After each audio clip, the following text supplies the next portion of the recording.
Lesson 2. Common Practice Harmony and SATB. In the written harmony section, you will complete SATB harmonisations of both a given soprano and a figured bass. When harmonizing a soprano, your bass line must provide a strong harmonic foundation with clear cadences and independent, often contrary, motion. True independence of parts means giving each voice a coherent line with good voice leading, actively avoiding faulty parallel perfect fifths. You must be familiar with triads, dominant sevenths, and secondary dominants.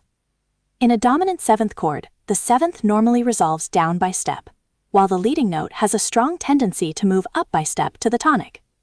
Remember that in minor keys, you must raise the leading note to form a proper dominant triad or seventh chord. You will also use secondary dominants, which temporarily tonicize another diatonic scale degree. For example, in C major, the secondary dominant of the dominant, written as V over V, is a D major or D7 chord that resolves to G. Figured bass is another crucial component.